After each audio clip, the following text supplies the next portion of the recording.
Hi ನಮಸ್ತೆ ಎಲ್ಲರಿಗೂ Kannada studio YouTube channel ಸ್ವಾಗತ. ಸೊ ಇಂದಿನ ಸೆಷನಲ್ಲಿ ನಾವೇನು ನೋಡೋಣ ಅಂತ ಹೇಳಿದ್ರೆ 16 ಮಾರ್ಚ್ ಥರ್ಡ್ ಶಿಫ್ಟಲ್ಲಿ ನಡೆದಿರತಕ್ಕಂತಹ RRB NTPC ಗ್ರಾಜುಯೇಷನ್ ಪ್ರಶ್ನೆ ಪತ್ರಿಕೆಯ ಅನಲೈಸಿಸ್ನ ಈ ಒಂದು ಸೆಷನಲ್ಲಿ ನಾವು ಮಾಡೋಣ, ಸರಿನಾ? ಸೊ ಹಾಗಾದರೆ ಬನ್ನಿ ವಿಡಿಯೋನ ಸ್ಟಾರ್ಟ್ ಮಾಡೋಣ. ವಿಡಿಯೋ ಸ್ಟಾರ್ಟ್ ಮಾಡೋಕ್ಕಿಂತ ಮುಂಚೆ ವಿಡಿಯೋ ಕೊನೆವರೆಗೂ ನೋಡಿ ಅಂತ ಹೇಳ್ತಾ, ಹಾಗೆ ವಿಡಿಯೋ ಕೊನೆವರೆಗೂ ನೋಡಿದ ನಂತರ ವಿಡಿಯೋ ಇಷ್ಟ ಆದರೆ ಪ್ಲೀಸ್ ವಿಡಿಯೋನ ಲೈಕ್ ಮಾಡಿ, ಸಬ್ಸ್ಕ್ರೈಬ್ ಮಾಡಿ. ಇಫ್ ನಿಮಗೆ ವಿಡಿಯೋ ಇಷ್ಟ ಆಗಲಿಲ್ಲ ಅಂದರೆ ಸೊ ಆಬ್ವಿಯಸ್ಲಿ ಡಿಸ್ಲೈಕ್ ಮಾಡಿ ಅಂತ ಹೇಳ್ತಾ, ಹಾಗೆ ನಾವು ಮಾಡಿರ್ತಕ್ಕಂತಹ ವೀಕ್ಲಿ ಕರೆಂಟ್ ಅಫೇರ್ಸನ್ನು ಯಾರು ನೋಡಿಲ್ಲ ಅಲ್ವಾ, ಪ್ಲೀಸ್ ನೀವು ಪ್ಲೇಲಿಸ್ಟಲ್ಲಿ ಹೋಗಿ ಚೆಕ್ ಮಾಡ್ಕೊಂಡು ನೋಡ್ಕೊಳ್ಳಿ. ಅದು ಲಾಸ್ಟ್ ಮಾರ್ಚ್ 15ನಿಂದ ಮಾರ್ಚ್ 21 ಒಳಗೆ ನಡೆದಿರ್ತಕ್ಕಂತಹ ಎಲ್ಲ ಪ್ರಚಲಿತ ಘಟನೆಗಳ ಟಾಪ್ 100 ಪ್ರಶ್ನೆಗಳು ಅಲ್ಲಿರ್ತವೆ ನಿಮಗೆ. ಓಕೆ, ಸೊ ಯಾಕೆಂದರೆ ಅಲ್ಲಿ 4-5 ದಿನ ಕರೆಂಟ್ ಅಫೇರ್ಸ್ ಕ್ಲಾಸ್ ಮಾಡೋದಾಗಿರಲಿಲ್ಲ, daily current affairs class. So that's why so ನಿಮಗೆ ಸಂಪೂರ್ಣವಾಗಿ ಒಂದೇ ವಿಡಿಯೋದಲ್ಲಿ ಸಿಗುತ್ತೆ. ಸೊ ಅದನ್ನು ನೀವು ಒಂದ್ಸರಿ ನೋಡ್ಕೊಳ್ಳಿ. ಆ್ಯಂಡ್ ದೆನ್ ನೆಕ್ಸ್ಟ್ ನೀವು NTPC ಎಕ್ಸಾಮ್ ಬರೆಯೋರು ಲಾಸ್ಟ್ ಈ monthly current affairs and then 6 month 10 months so ಇದೇನು ಕರೆಂಟ್ ಅಫೇರ್ಸ್ ಮಾಡಿದೆ ಅಲ್ವಾ, ಸೊ ಲಾಸ್ಟ್ 1 ಇಯರ್ದು ಸೊ ಅದನ್ನೆಲ್ಲವೂ ಸಹ ನೀವು ಒಂದ್ಸರಿ ಪ್ಲೇಲಿಸ್ಟಲ್ಲಿ ಹೋಗಿ ಚೆಕ್ ಮಾಡ್ಕೊಂಡು ನೋಡ್ಕೊಳ್ಳಿ. ಯಾಕೆಂದರೆ ನಿಮಗೆ ಅಲ್ಲಿಂದ ಪ್ರಶ್ನೆಗಳು ಸಿಗ್ತಾ ಇದ್ದಾವೆ, ಮೀನ್ಸ್ ಪ್ರಶ್ನೆ ಈ ಒಂದು ಎಕ್ಸಾಮಲ್ಲಿ ಕೇಳ್ತಾ ಇದ್ದಾನೆ, ಸರಿನಾ? ಸೊ ಹಾಗಾದರೆ ಬನ್ನಿ ಮೊದಲ ಪ್ರಶ್ನೆ ಇದೆ ಅಂತ ನೋಡೋಣ. ಏನಿದೆ ಮೊದಲ ಪ್ರಶ್ನೆ? ಸಮುದ್ರಗುಪ್ತನ ಪ್ರಯಾಗ್ ಪ್ರಶಸ್ತಿಯ ಕರ್ತೃ ಯಾರು ಅಂತ ಕೇಳಿದಾನೆ. ಓಕೆ, ಸೊ ಈ ಒಂದು ಸಮುದ್ರಗುಪ್ತರ ಬಗ್ಗೆ ಹೇಳ್ತಕ್ಕಂಥ ಒಂದು ಪ್ರಶಸ್ತಿ ಯಾವುದು, ಒಂದು ಶಾಸನ ಯಾವುದು ಅಂತ ಕೇಳಿದ್ರೆ ಈ ಹರಿಸೇನ ಕೆತ್ತಿರ್ತಕ್ಕಂತಹ ಪ್ರಯಾಗ ಪ್ರಶಸ್ತಿ ಅಂತ ಹೇಳ್ತೀವಿ, ಸರಿನಾ? ಸೊ ಸರ್ ಪ್ರಯಾಗ ಅಂತ ಕರೆಯೋದಿಲ್ಲ, ಅದಕ್ಕೆ ನಾವು ಅಲಹಾಬಾದ್ ಸ್ತಂಭ ಶಾಸನ ಅಂತ ಕರಿತೀವಿ ಅಂತ. ಹೌದು, ಈ ಒಂದು ಅಲಹಾಬಾದ್ ಸ್ತಂಭ ಶಾಸನಕ್ಕೆ ಇರ್ತಕ್ಕಂಥ ಇನ್ನೊಂದು ಹೆಸರು ಈ ಒಂದು ಪ್ರಯಾಗ ಪ್ರಶಸ್ತಿ ಅಂತ ಹೇಳ್ತೀವಿ. ಯಾಕೆ? ಈ ಒಂದು ಅಲಹಾಬಾದ್ಗೆ ಇರ್ತಕ್ಕಂತಹ ಪ್ರಸ್ತುತ ಹೆಸರು ಪ್ರಯಾಗ್ರಾಜ್ ಅಂತ ಹೇಳ್ತೀವಿ, ಸರಿನಾ? ಸೊ ಮೀನ್ಸ್ ಅಲ್ಲಿ ಕಂಡು ಬಂದಿದೆ, ಸೊ ಅದಕ್ಕೆ ಆ ಒಂದು ಊರಿನ ಹೆಸರನ್ನೇ ನಾವು ಹೇಳ್ತೀವಿ. ಸೊ ಹಾಗಾದ್ರೆ ಇದನ್ನ ಕೆತ್ತಿರ್ತಕ್ಕಂತಹ ಕರ್ತೃ ಯಾರು ಅಂತ ಕೇಳಿದ್ರೆ ಹರಿಸೇನ ಅಂತ ಹೇಳ್ತೀವಿ. ಯಾರು ಈ ಒಂದು ಹರಿಸೇನ ಯಾರಾಗಿದ್ರು? ಈ ಸಮುದ್ರಗುಪ್ತನ ಆಸ್ಥಾನದ ಕವಿಯೂ ಆಗಿದ್ರು, ಹಾಗೆ ಅದರ ಬದಲಾಗಿ ಇವರು ಈ ಒಂದು ಆಸ್ಥಾನದ ಸೇನಾಧಿಪತಿಯೂ ಸಹ ಆಗಿದ್ರು. ಯಾರ್ದು? ಸಮುದ್ರಗುಪ್ತರದು ಅಂತ ನೀವು ಹೇಳಬೇಕಾಗತ್ತೆ. ಓಕೆ, ಇದನ್ನ ನೀವು ನೆನ್ಪಿಟ್ಕೊಳ್ಳಿ, ಇದನ್ನ ನಿಮಗೆ ಕೇಳೋ ಚಾನ್ಸಸ್ ಸಾಕಷ್ಟು ಇದೆ. ಓಕೆ, ಆ್ಯಂಡ್ ನೆಕ್ಸ್ಟ್ ಈ ಒಂದು ರವಿಕೀರ್ತಿ ಬರೆದಿರ್ತಕ್ಕಂತಹ ಒಂದು ಶಾಸನ ಯಾವುದು? ಐಹೊಳೆ ಶಾಸನ ಅಂತ ಹೇಳ್ತೀವಿ, ಸರಿನಾ? ಸೊ ನಮ್ಮ ಇಮ್ಮಡಿ ಪುಲಿಕೇಶಿ ಮತ್ತೆ ಹರ್ಷವರ್ಧನನ ಯುದ್ಧದ ಬಗ್ಗೆ ಹೇಳಿರ್ತಕ್ಕಂಥ ಒಂದು ಶಾಸನ ಯಾವುದು ಅಂತ ಕೇಳಿದ್ರೆ ಐಹೊಳೆ ಶಾಸನ ಅಂತ ಹೇಳ್ತೀವಿ. ಯಾವುದು? ಈ ಒಂದು ಐಹೊಳೆ ಶಾಸನ, ಐಹೊಳೆ ಮೇಗುತಿ ಶಾಸನ ಅಂತ ಹೇಳ್ತೀವಿ. ಅದನ್ನ ಕೆತ್ತಿರ್ತಕ್ಕಂಥ ಕರ್ತೃ ಯಾರು ಅಂತ ಕೇಳಿದ್ರೆ ರವಿಕೀರ್ತಿ ಅಂತ ಹೇಳ್ತೀವಿ. ಆ್ಯಂಡ್ ದೆನ್ ಬಾಣಭಟ್ಟನ ಬುಕ್ ಯಾವುದು? ಹರ್ಷಚರಿತ ಅಂತ ಹೇಳ್ತೀವಿ, ಸರಿನಾ? ಯಾವುದು? ಈ ಒಂದು ಬಾಣಭಟ್ಟನ ಪುಸ್ತಕ ಯಾವುದು ಅಂದ್ರೆ ಹರ್ಷಚರಿತ. ಆ್ಯಂಡ್ ದೆನ್ ನೆಕ್ಸ್ಟ್ ಕಾಳಿದಾಸನ ಪುಸ್ತಕ ಯಾವುದು? ಅಭಿಜ್ಞಾನ ಶಾಕುಂತಲಗಳು ಅಂತ ಹೇಳ್ತೇವೆ. ಓಕೆ, ಸೊ ಇದನ್ನು ಸಹ ನೀವು ನೆನ್ಪಿಟ್ಕೊಳ್ಳಿ.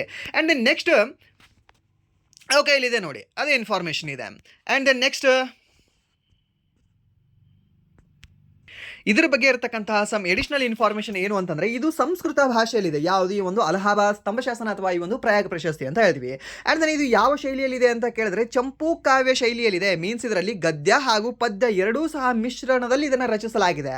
ಓಕೆ, ಸೊ ಮೀನ್ಸ್ ಚಂಪೂ ಶೈಲಿ ಅಂದ್ರೆ ಏನು ಅಂತ ಕೇಳ್ಬೋದು ನಿಮಗೆ. ಅವಾಗ ನೀವು ಹೇಳಬೇಕಾಗತ್ತೆ ಗದ್ಯ ಮತ್ತು ಪದ್ಯಗಳನ್ನು ಮಿಶ್ರಣ ಮಾಡಿ ರಚನೆ ಮಾಡಿರ್ತಕ್ಕಂಥದ್ದನ್ನು ನಾವೇನಂತ ಹೇಳ್ತೀವಿ? ಒಂದು ಚಂಪೂ ಕಾವ್ಯ ಶೈಲಿ ಅಂತ ಹೇಳ್ತೀವಿ, ಸರ್. ಏನಂತ ಹೇಳ್ತೀವಿ? ಚಂಪೂ ಕಾವ್ಯ ಶೈಲಿ ಅಂತ ಹೇಳ್ತೀವಿ. ಇದನ್ನು ಸಹ ನೀವು ನೆನ್ಪಿಟ್ಕೊಳ್ಳಿ. ಓಕೆ, ಆ್ಯಂಡ್ ನೆಕ್ಸ್ಟ್ ಇದರ ಮಹತ್ವ ಏನಿದೆ? ಇದು ಸಮುದ್ರಗುಪ್ತನ ವಿಜಯಗಳ ಬಗ್ಗೆ ಹೇಳುತ್ತೆ. ಅವನ ವ್ಯಕ್ತಿತ್ವ, ಗುಪ್ತ ಸಾಮ್ರಾಜ್ಯದ ವಿಸ್ತಾರದ ಬಗ್ಗೆ ವಿವರವಾದ ಮಾಹಿತಿಯನ್ನು ಒದಗಿಸ್ತದೆ. ಯಾವುದು? ಈ ಒಂದು ಅಲಹಾಬಾದ್ ಸ್ತಂಭ ಶಾಸನ. ಹಾಗೆ ಈ ಒಂದು ಕಾಳಿದಾಸರ ಬಗ್ಗೆ ಹೇಳೋದಾದ್ರೆ ಏನೇನಂತ ಹೇಳ್ಬೋದು? ಸೊ ಇವರು ಚಂದ್ರಗುಪ್ತ ವಿಕ್ರಮಾದಿತ್ಯ, ಮೀನ್ಸ್ ಈ ಒಂದು 2ನೇ ಚಂದ್ರಗುಪ್ತ ಏನಿದೆ ಅಲ್ವಾ, ಸೊ ಆತನ ನವರತ್ನಗಳಲ್ಲಿ ಒಬ್ಬರಾಗಿದ್ರು. ಯಾರು? ಈ ಒಂದು ಕಾಳಿದಾಸ ಅವರು. ಹಾಗೆ ಇವರ ಒಂದು ಪುಸ್ತಕಗಳು ಯಾವ್ದು? ಸೊ ಅಭಿಜ್ಞಾನ ಶಾಕುಂತಲ ಅಂತ ಹೇಳ್ತೀವಿ, ಅಂದ್ರೆ ಮೇಘದೂತನ್ ಅಂತ ಹೇಳ್ತೀವಿ, ಸರ್. ಸೊ ಇವೆರಡೂ ಸಹ ಇವರ ಒಂದು ಮಹಾನ್ ಕೃತಿಗಳಾಗಿದ್ದಾವೆ. ಅಂಡ್ ನೆಕ್ಸ್ಟ್ ಬಾಣಭಟ್ಟರದ ಪುಸ್ತಕ ಯಾವುದು? ಹರ್ಷಚರಿತ ಅಂತ ಹೇಳ್ತೀವಿ. ಅಂಡ್ ಇನ್ನೊಂದು ಕಾದಂಬರಿ ಅಂತ ಹೇಳ್ತೀವಿ, ಸರ್. ಯಾವುದು? ಈ ಒಂದು ಹರ್ಷಚರಿತ ಹಾಗೆ ಕಾದಂಬರಿ ಅನ್ನೋದು ಬಾಣಭಟ್ಟರ ಒಂದು ಕೃತಿಗಳಾಗಿದ್ದಾವೆ. ಆ್ಯಂಡ್ ದೆನ್ ಇವರು ಯಾರ ಆಸ್ಥಾನದಲ್ಲಿದ್ದರು? ರಾಜ ಹರ್ಷವರ್ಧನ ಆಸ್ಥಾನದಲ್ಲಿದ್ದರು. ಆ್ಯಂಡ್ ದೆನ್ ನಿಮಗೆ ಪ್ರಶ್ನೆ ಕೇಳ್ತಾನೆ, ಈ ನರ್ಮದಾ ನದಿ ಕಾಳಗದ ಬಗ್ಗೆ ಹೇಳ್ತಕ್ಕಂತಹ 2 ಶಾಸನಗಳು ಯಾವುದು ಅಂತ. ಸರ್ ಇವಾಗಲೇ ಒಂದು ಹೇಳಿದ್ರಿ, ಯಾವುದು? ಐಹೊಳೆ ಶಾಸನ. ಸೊ ಯಾರು ಬರೆದಿದ್ದಾರೆ ಅದನ್ನು? ಸೊ ಈ ಒಂದು ರವಿಕೀರ್ತಿ ಅವರು ಬರೆದಿದ್ದಾರೆ. ಆ್ಯಂಡ್ ದೆನ್ ಹಾಗೆ ಎರಡನೇ ಯಾವುದು ಅಂತ ಕೇಳಿದ್ರೆ ಈ ಬಾಣಭಟ್ಟ ಬರೆದಿರತಕ್ಕಂಥ ಹರ್ಷಚರಿತ. ಓಕೆ, ಹರ್ಷ ಬರೆದಿರತಕ್ಕಂಥ ಹರ್ಷಚರಿತ ಅಲ್ಲ, ಬದಲಾಗಿ ಬಾಣಭಟ್ಟ ಬರೆದಿರತಕ್ಕಂಥ ಹರ್ಷಚರಿತದಲ್ಲಿ ಸಹ ಈ ನರ್ಮದಾ ನದಿ ಕಾಳಗದ ಬಗ್ಗೆ ಉಲ್ಲೇಖ ಇದೆ. ಆ್ಯಂಡ್ ದೆನ್ ನಿಮ್ಗೆ ಇನ್ನೊಂದು ಸಹ ಗೊತ್ತಿರಲಿ, ಯಾರ್ದು? CUK ಹುಯೆನ್ಸ್ತ್ಯಾಂಗನ CUK ಗ್ರಂಥದಲ್ಲೂ ಸಹ ಈ ಒಂದು ಉಲ್ಲೇಖ ಕಂಡುಬರುತ್ತೆ. ಯಾವ ಉಲ್ಲೇಖ? ನರ್ಮದಾ ನದಿ ಕಾಳಗದ ಬಗ್ಗೆ ಉಲ್ಲೇಖ, ಸರಿನಾ? ಸೊ ನಿಮಗೆ ಗೊತ್ತಿರಲಿ, ಈ ಐಹೊಳೆ ಶಾಸನದಲ್ಲಿ ಯಾರು ಗೆದ್ದಿದ್ದಾರೆ ಅಂತ ಬರೆದಿದ್ದಾರೆ? ಇಮ್ಮಡಿ ಪುಲಿಕೇಶಿ ಗೆದ್ದಿದ್ದಾರೆ ಅಂತ ಬರೆದಿದ್ದಾರೆ. ಆ್ಯಂಡ್ ನೆಕ್ಸ್ಟ್ ಈ ಒಂದು CUKಯಲ್ಲಿ ಯಾರು ಗೆದ್ದಿದ್ದಾರೆ ಅಂತ ಬರೆದಿದ್ದಾರೆ, ಅಗೇನ್ ಇಮ್ಮಡಿ ಪುಲಿಕೇಶಿ ಅಂತ ಬರೆದಿದ್ದಾರೆ. ಬಟ್ ಈ ಬಾಣಭಟ್ಟ ರಚನೆ ಮಾಡಿರ್ತಕ್ಕಂಥ ಹರ್ಷಚರಿತದಲ್ಲಿ ಸೊ ಇಮ್ಮಡಿ ಪುಲಿಕೇಶಿಯ ಬದಲಾಗಿ ಹರ್ಷವರ್ಧನ್ನೇ ಈ ಒಂದು ಯುದ್ಧವನ್ನು ಗೆದ್ರು ಅಂತ ಬರೆದಿದ್ದಾನೆ. ಯಾಕೆ ಅಂತ ಕೇಳಿದ್ರೆ ಆಸ್ಥಾನದಲ್ಲಿ ಇರ್ತಕ್ಕಂಥ ಕವಿಯಾಗಿದ್ದಾನೆ. ಸೊ ಆತನ ವಿರುದ್ಧವಾಗಿಯೇ ಬರೆದ್ರೆ ಆತನ ಚಂಡ ಹೋಗುತ್ತೆ, ರುಂಡ ಹೋಗುತ್ತೆ. ಸೊ ಆ ಕಾರಣದಿಂದಾಗಿ ಸೊ ಈತ ಸ್ವಲ್ಪ ಇಲ್ಲಿ ತಪ್ಪು ಬರೆದಿದ್ದಾನೆ. ಓಕೆ, ಯಾರು ಅಂತ ಹೇಳಿದ್ರೆ ಒಂದು ಬಾಣಭಟ್ಟ ಅಂತ ಹೇಳ್ತೀವಿ. ಬಟ್ ಅದಕ್ಕೆ ಕರೆಕ್ಟ್ ಉಲ್ಲೇಖ ಸಿಗ್ತಕ್ಕಂಥದ್ದು ಯಾರ ಹತ್ರ ಅಂದರೆ ಈ ಒಂದು CUK ಗ್ರಂಥದಲ್ಲಿ, ಈ ಒಂದು ಹುಯೆನ್ಸಾಂಗ್ ಬರೆದಿರ್ತಕ್ಕಂಥ CUK ಗ್ರಂಥದಲ್ಲಿ. ಓಕೆ, ಸೊ ನಿಮ್ಗೆ ಗೊತ್ತಿರಲಿ. ಆ್ಯಂಡ್ ನೆಕ್ಸ್ಟ್ ಈ ಒಂದು ರವಿಕೀರ್ತಿ ಇದು ನೆನ್ಪಿಟ್ಕೊಳ್ಳಿ. ಸೊ ಇದು ಯಾರು, ಈ ಎರಡನೇ ಪುಲಕೇಶಿ ಅಥವಾ ಈ ಒಂದು ಇಮ್ಮಡಿ ಪುಲಕೇಶಿಯ ಆಸ್ಥಾನದ ಕವಿಯೂ ಆಗಿದ್ರು. ಹಾಗೆ ಈ ಒಂದು ಇಮ್ಮಡಿ ಪುಲಕೇಶಿಯ ಸೇನಾಧಿಪತಿ ಸಹ ಆಗಿದ್ರು ಇವರು. ಯಾರು, ರವಿಕೀರ್ತಿ ಅನ್ನೋರು. ನಿಮ್ಗೆ ಗೊತ್ತಿರಲಿ, ಆಲ್ಮೋಸ್ಟ್ ಈ ಕವಿಗಳಿರ್ತಾರಲ್ವ, ಇವರು ಸೇನಾಧಿಪತಿಗಳೇ ಆಗಿರ್ತಾರೆ. ಆಲ್ಮೋಸ್ಟ್ ಒಂದು 90%. ಓಕೆ, ಸೇನಾಧಿಪತಿಗಳಾಗಿರ್ತಾರೆ ಪ್ರಮುಖ ರಾಜರ ಹತ್ರ. ಆ್ಯಂಡ್ ನೆಕ್ಸ್ಟ್ ಪ್ರಯಾಗ್ ಪ್ರಶಸ್ತಿಯಲ್ಲಿ ಸಮುದ್ರಗುಪ್ತನನ್ನು ಯಾವ ದೇವತೆಗಳಿಗೆ ಹೋಲಿಸಲಾಗಿದೆ ಅಂತ ಕೊಟ್ಟಿದ್ದಾನೆ. ಯಾವ ಒಂದು ಶಾಸನದಲ್ಲಿ, ಪ್ರಯಾಗ್ ಒಂದು ಶಾಸನದಲ್ಲಿ. ಓಕೆ, ಸೊ ಯಾವ್ಯಾವ ದೇವರಿಗೆ ಹೋಲಿಸಲಾಗಿದೆ? ಕುಬೇರ, ವರುಣ, ಇಂದ್ರ ಮತ್ತು ಯಮ, ವಿಷ್ಣು, ಶಿವ, ಬ್ರಹ್ಮ, ಗಣೇಶ, ಸೂರ್ಯಚಂದ್ರ, ವಾಯು ಮತ್ತು ಅಗ್ನಿ ಅಂತ ಕೊಟ್ಟಿದ್ದಾರೆ. ಕೇವಲ ಕುಬೇರ ಮತ್ತು ಇಂದ್ರ ಅಂತ ಕೊಟ್ಟಿದ್ದಾರೆ. ಹಾಗಾದರೆ ಯಾವ್ದು ಇದಕ್ಕೆ ಸರಿ ಉತ್ತರ ಆಗುತ್ತೆ? ಯಾವುದು ಅಂತ ಕೇಳಿದ್ರೆ ಅವಾಗ ನಾವು ಹೇಳಬೇಕಾಗತ್ತೆ ಆಪ್ಷನ್ ಎ, ಕುಬೇರ, ವರುಣ, ಇಂದ್ರ ಹಾಗೆ ಯಮನಿಗೆ ಹೋಲಿಸಲಾಗಿದೆ. ಸರಿನಾ? ಸೊ ಏನು ಇಲ್ಲಿ ಹೇಳಿದೆ ನೋಡಿ, ಪ್ರಯಾಗ್ ಪ್ರಶಸ್ತಿಯ 26ನೇ ಶ್ಲೋಕದಲ್ಲಿ, ಎಷ್ಟನೇ ಶ್ಲೋಕದಲ್ಲಿ? 26ನೇ ಶ್ಲೋಕದಲ್ಲಿ ಹರಿಸೇನನು ಸಮುದ್ರಗುಪ್ತನನ್ನು ಲೋಕಪಾಲರಿಗೆ ಮೀನ್ಸ್ ಈ ಒಂದು ದಿಕ್ಪಾಲಕರಿಗೆ ಸಮನೆಂದು ವರ್ಣಿಸಿದ್ದಾನೆ. ಓಕೆ, ದಿಕ್ಪಾಲಕರಿಗೆ ಸಮ ಅಂತ ಯಾರು ಹೇಳ್ತಾನೆ? ಈ ಒಂದು ಹರಿಸೇನ ಹೇಳ್ತಾನೆ. ಯಾರನ್ನ ಹೇಳ್ತಾನೆ ಅಂತ ಕೇಳಿದ್ರೆ ಸಮುದ್ರಗುಪ್ತರು ಅಂತ ಹೇಳ್ತಾನೆ. ಅಂದರೆ ಇದರಲ್ಲಿ ಸಮುದ್ರಗುಪ್ತನನ್ನು 4 ಪ್ರಮುಖ ದೇವತೆಗಳಿಗೆ ಹೋಲಿಸಲಾಗಿದೆ. ಆ 4 ಪ್ರಮುಖ ದೇವತೆಗಳು ಯಾರ್ಯಾರು ಅಂತ ಕೇಳಿದ್ರೆ, ಒಂದು ಕುಬೇರ ಧನದ ದೇವತೆ ಅಂತ ಹೇಳ್ತೀವಿ. ಸರಿ, ಅವನು ಉದಾರತೆ ಮತ್ತು ದಾನಶೀಲತೆಗಾಗಿ, ಯಾರ ಒಂದು ಉದಾರತೆ ಮತ್ತು ದಾನಶೀಲತೆಗಾಗಿ ಸಮುದ್ರಗುಪ್ತಂದು. ಅದನ್ನು ವರುಣ ಅಂತ ಹೇಳ್ತಾನೆ, ಮೀನ್ಸ್ ಅವನ ಶಕ್ತಿ ಮತ್ತು ನ್ಯಾಯ ಪಾಲನೆಗಾಗಿ ಆತನನ್ನ ವರುಣ ಅಂತ ಸಹ ಉಲ್ಲೇಖ ಮಾಡ್ತಾನೆ. ಯಾರು? ಹರಿಸೇನ. ಆ್ಯಂಡ್ ನೆಕ್ಸ್ಟ್ ಇಂದ್ರ ಅಂತ ಹೇಳ್ತಾನೆ, ಏನು? ಅವನ ಪರಾಕ್ರಮ ಮತ್ತು ವಿಜಯ ಯಾತ್ರೆಗಳಿಗಾಗಿ. ಯಾಕೆಂದ್ರೆ ಈ ಒಂದು ದಕ್ಷಿಣದ ರಾಜರನ್ನ ಸಹ ಹೊಡೆದು ಬೆಳೆದು ಹೋಗಿರ್ತಾನೆ. ಆ್ಯಂಡ್ ಉತ್ತರದ ರಾಜರನ್ನು ಸಹ ಇದ್ರೇನೋ ಗೆದ್ದಿರ್ತಾನೆ. ಆ್ಯಂಡ್ ನೆಕ್ಸ್ಟ್ ಈ ನಾರ್ತ್ ಈಸ್ಟಲ್ಲಿ ಕಂಡುಬರ್ತಕ್ಕಂತಹ ಕಾಡಿನ ರಾಜರನ್ನು ಸಹ ಆತ ಬಗ್ಗು ಬೆಳೆದಿರ್ತಾನೆ. ಯಾರು ಅಂತ ಕೇಳಿದ್ರೆ ಈ ಒಂದು ಸಮುದ್ರಗುಪ್ತ ಅಂತ ಹೇಳ್ತೀವಿ. ಸರಿನಾ? ಸೊ ಆ ಕಾರಣಕ್ಕಾಗಿ ದೇವತೆಗಳ ರಾಜ ಅಂತ ಸಹ ಅದನ್ನು ಕರೀತಾನೆ. ಆ್ಯಂಡ್ ನೆಕ್ಸ್ಟ್ ಮೃತ್ಯುವಿನ ದೇವತೆ ಆಗಿರ್ತಕ್ಕಂತಹ ಯಮನನ್ನು ಸಹ ಆತ ಏನು ಮಾಡ್ತಾನೆ? ಹೋಲಿಸ್ತಾನೆ. ಯಾಕೆ? ದುಷ್ಟರನ್ನು ಶಿಕ್ಷಿಸುವ ಅವನ ಸಾಮರ್ಥ್ಯಕ್ಕಾಗಿ. ಯಾರನ್ನ ಅಂತ ಕೇಳಿದ್ರೆ ಒಂದು ಸಮುದ್ರಗುಪ್ತ ಅಂತ ಹೇಳ್ತೀವಿ. ನಿಮ್ಮ ನೆನಪಿರಲಿ, ನಮ್ಮ ಸಮುದ್ರಗುಪ್ತರನ್ನು ನಾವು ಏನಂತ ಹೇಳ್ತೀವಿ ಅಂದರೆ ನಮ್ಮ ಭಾರತ ನೆಪೋಲಿಯನ್ ಅಂತ ಹೇಳ್ತೀವಿ. ಆ್ಯಕ್ಚುಲಿ ರಾಂಗ್ ಅಂತ ಹೇಳ್ಬೋದೇನೋ. ಯಾಕೆ ಅಂತ ಕೇಳಿದ್ರೆ ಯುರೋಪಿನ ಸಮುದ್ರಗುಪ್ತ ಅಂತ ನಾವು ನೆಪೋಲಿಯನ್ನ ಕರಿಬೇಕು. ಬಿಕಾಸ್ ಯಾಕೆ? ಫಸ್ಟ್ ಇವ್ರು ಬರ್ತಾರೆ ಅಲ್ವಾ? ಸೊ ಮೀನ್ಸ್ 4ನೇ ಶತಮಾನದಲ್ಲಿ ಇವ್ರು ಬರ್ತಾರೆ. ಆತ ಬಂದಿರೋದು 17-18ನೇ ಶತಮಾನದಲ್ಲಿ ಆತ ಬರ್ತಾರೆ. ಸೊ ಮೀನ್ಸ್ ತಂದೆ ಇದ್ದ ಹಾಗೆ ಮಗ ಇದ್ದೀನಿ ಅಂತ ಹೇಳಬೇಕು, ಅಥವಾ ಮಗನಿದ್ದಾಗೆ ತಂದೆ ಇದ್ದ ಅಂತ ಹೇಳಬೇಕು. ತಂದೆ ಇದ್ದ ಹಾಗೆ ಮಗ ಇದ್ದಾನೆ ಅಂತ ಹೇಳಬೇಕು. ಸೊ ಮಗ ಇದ್ದ ಹಾಗೆ ತಂದೆ ಇದ್ದ ಅಂತ ಹೇಳೋಕ್ಕಾಗಲ್ಲ ಅದು ಅಲ್ವಾ? ಸೊ ಅದಕ್ಕೆ ಸ್ವಲ್ಪ ನಾವು ಉಲ್ಟಾ ಮಾಡ್ಕೊಳ್ತೀವಿ. ಸೊ ನಮ್ಮನ್ನು ಕಂಪೇರ್ ಮಾಡ್ಕೊಳಿದ್ರೆ ನಾವು ಇಂಡಿಯನ್ಸ್ ಇದ್ದೀವಿ. ಸೊ ಇದು ಸಹ ನಿಮ್ಗೆ ಗೊತ್ತಿರಲಿ. ಆ್ಯಂಡ್ ನೆಕ್ಸ್ಟ್ 1857ರ ಕ್ರಾಂತಿಯಲ್ಲಿ ಕಾನ್ಪುರದಲ್ಲಿ ನಾನಾ ಸಾಹೇಬರಿಗೆ ಅತ್ಯಂತ ಹೆಚ್ಚು ಬೆಂಬಲ ನೀಡಿದವರು ಯಾರು ಅಂತ. ಯಾರು? ಸರ್ ತಾತ್ಯಾ ಟೋಪಿ ಅವರು. ಯಾರಿಗೆ? ಈ ಒಂದು ನಾನಾ ಸಾಹೇಬರಿಗೆ ಅಂತ ಹೇಳ್ತೀವಿ. ಸರ್ ಯಾರು? ಈ ಒಂದು ಕಾನ್ಪುರದ ನಾನಾ ಸಾಹೇಬರಿಗೆ ಅತ್ಯಂತ ಬೆಂಬಲ ನೀಡಿದವರು, ಅತಿ ಹೆಚ್ಚು ಬೆಂಬಲ ನೀಡಿರತಕ್ಕಂಥ ವ್ಯಕ್ತಿ ಯಾರು ಅಂತ ಕೇಳಿದ್ರೆ ಅವಾಗ ನಾವು ಹೇಳಬೇಕಾಗುತ್ತೆ ಸರ್ ದ್ಯಾಟ್ ಈಸ್ ಈ ಒಂದು ತಾತ್ಯಾ ಟೋಪಿ ಅಂತ. ಓಕೆ, ಯಾರು? ಒಂದು ತಾತ್ಯಾ ಟೋಪಿ ಅವರು. ಆ್ಯಂಡ್ ನೆಕ್ಸ್ಟ್ ಓಕೆ, ಇಲ್ಲಿ ಸ್ವಲ್ಪ ಇನ್ಫಾರ್ಮೇಷನ್ ಇದೆ ನೋಡಿ ಇದ್ರ ಬಗ್ಗೆ. ಏನು? 1857ರ ದಂಗೆಯಲ್ಲಿ ಕಾನ್ಪುರದ ನೇತೃತ್ವವನ್ನು ನಾನಾ ಸಾಹೇಬರು, ಮೀನ್ಸ್ ಈ ಒಂದು ಕೊನೆಯ ಪೇಶ್ವೆ ಬಾಜಿರಾವ್ ದ್ವಿತೀಯನ ದತ್ತುಪುತ್ರ, 2ನೇ ಬಾಜಿರಾವರ ದತ್ತುಪುತ್ರ ಯಾರು ಅಂತ ಕೇಳಿದ್ರೆ ಈ ಕಾನ್ಪುರದ ನಾನಾ ಸಾಹೇಬ.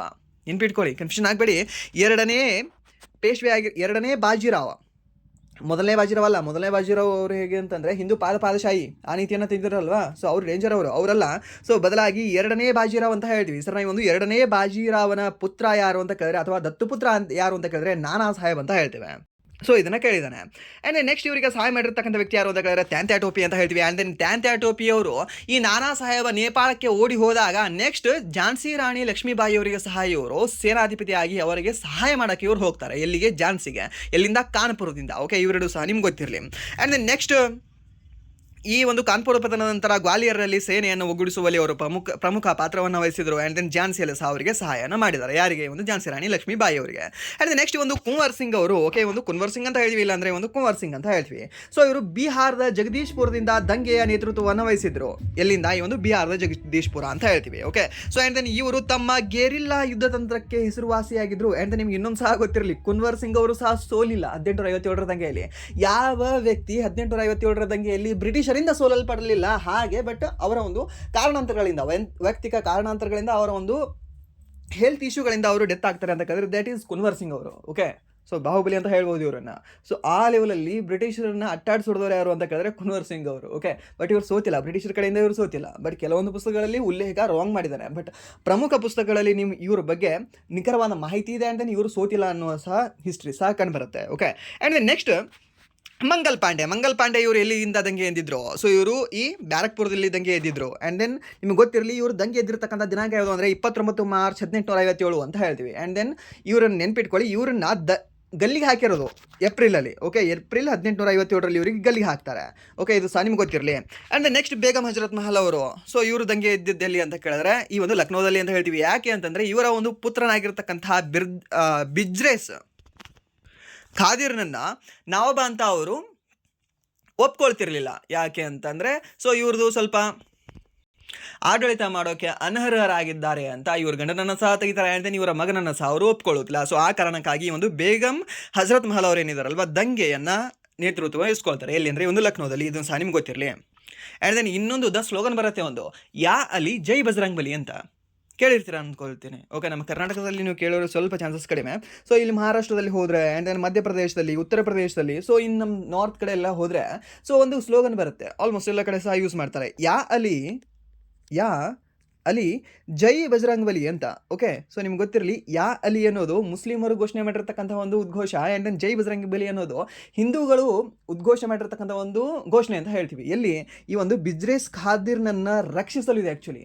ಓಕೆ, ಯಾರ ವಿರುದ್ಧ ಅಂದರೆ ಈ ಬ್ರಿಟಿಷರ ವಿರುದ್ಧ ಈ ಒಂದು ಘೋಷಣೆಯನ್ನು ಕೂಗ್ತಾರೆ ಇಬ್ಬರು ಸಹ. ಓಕೆ, ಸೊ ಮೀನ್ಸ್ ಅಲ್ಲಿ ಸಹ ಅನ್ಯೋನ್ಯತೆ ಕಂಡುಬರುತ್ತೆ. ಆ್ಯಂಡ್ ನೆಕ್ಸ್ಟ್ ಈ ಒಂದು ಸರೋಜಿನಿ ನಾಯ್ಡು ಅವರ ದಿ ಗೋಲ್ಡನ್ ಥ್ರೆಶೋಲ್ಡ್ ಪುಸ್ತಕದ ಮುನ್ನುಡಿಯನ್ನು ಯಾರು ಬರೆದರು ಅಂತ.